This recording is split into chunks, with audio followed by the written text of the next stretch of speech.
Bonjour et bienvenue à tous. Si vous êtes nouveau sur la chaîne, n'oubliez pas de vous abonner et d'activer la notification pour ne rater aucune de mes prochaines vidéos. Dans la vidéo d'aujourd'hui, on va voir la formation des roches sédimentaires. La formation des roches sédimentaires se fait par 4 étapes. Dans la vidéo d'aujourd'hui, on va voir la première étape, l'influence de l'érosion sur les paysages géologiques. Les reliefs s'effacent au cours du temps sous l'action des facteurs d'érosion. On va commencer avec le premier type d'érosion qui est l'érosion mécanique.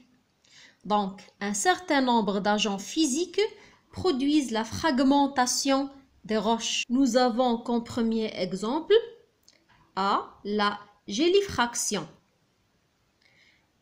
Les alternances de gel et du dégel font éclater les roches. L'eau en gelant augmente son volume de 10%, entraînant la fracturation des roches fissurées.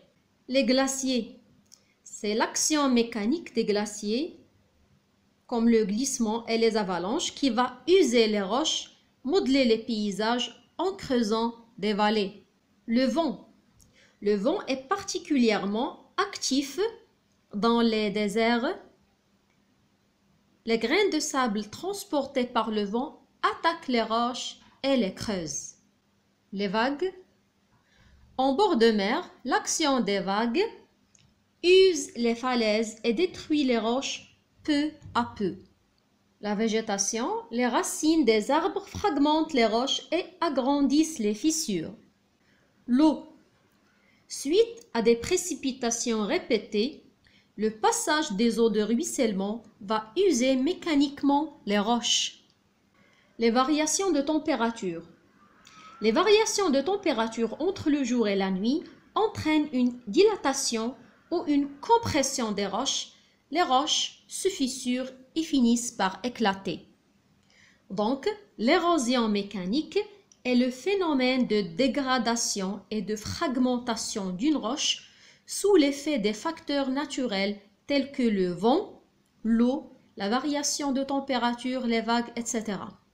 en petits éléments détritiques comme le sable, l'argile, les blocs, les graviers, etc.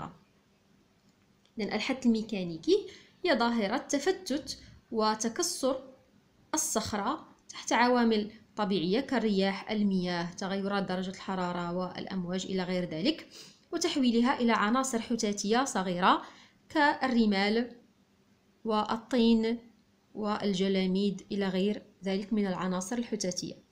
Maintenant, on va passer au deuxième type d'érosion qui est l'érosion chimique. L'altération chimique des roches se fait en présence d'eau. Elle a lieu essentiellement en climat humide.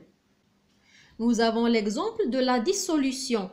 Ce processus implique les roches salines, le sel gemme, le potasse et le gypse. Et nous avons aussi comme exemple la dissolution des calcaires. Les eaux de pluie acidifiées par le CO2 de l'atmosphère et du sol, nous avons la réaction le CO2, le dioxyde de carbone plus le H2O qui est l'eau, va nous donner le H2CO3, l'acide carbonique. On parle d'eau acide. Donc, cette eau acide va causer la solubilisation du calcaire. Nous avons la réaction CaCO3, c'est le calcaire insoluble trouvé dans la roche. Il va réagir avec le H2CO3 qui est l'acide carbonique. On parle ici de l'eau acide. Le résultat, il va nous donner le CaHCO3 qui est le bicarbonate de calcium soluble.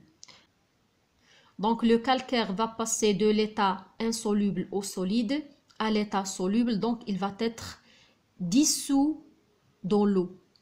لأن مياه الأمطار الحمضية بسبب ثنائي أكسيد الكربون الموجود في الهواء والتربة كما ترون المعادلة، فثنائي أكسيد الكربون الموجود في الجو سيتفاعل مع المياه ليعطينا المياه الحمضية H2CO3. هذه المياه الحمضية سوف تذيب الكلس الموجود في الصخور الكلسية. Donc, c'est quoi l'érosion chimique? C'est l'ensemble des processus physico-chimiques conduisant à la perte de liaison des éléments chimiques et à la déstabilisation des minéraux. On peut parler en bref d'une dissolution des minéraux par l'eau. إذن الحث الكيميائي باختصار هو ذوبان العناصر المعدنية المكونة للصخرة في الماء.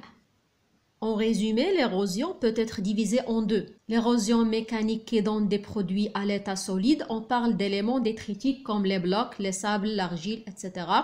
Et l'érosion chimique donne des produits à l'état dissous, ce sont des solutions riches en minéraux. La question qui se pose, que deviennent les produits de l'érosion? إذن الحث نوعان ميكانيكي وكيميائي. ينتج عن الحث الميكانيكي عناصر حثاتية صلبة كالجلاميد، الرمال والطين، بينما الحث الكيميائي تنتج عنه محاليل غنية بالمعادن. السؤال الذي يطرح هو ما مصير نواتج الحث؟ Donc dans la vidéo prochaine, on va répondre à cette question et on va étudier l'étape 2 de formation des roches sédimentaires. Merci beaucoup pour votre attention et à la prochaine vidéo, Inch'Allah.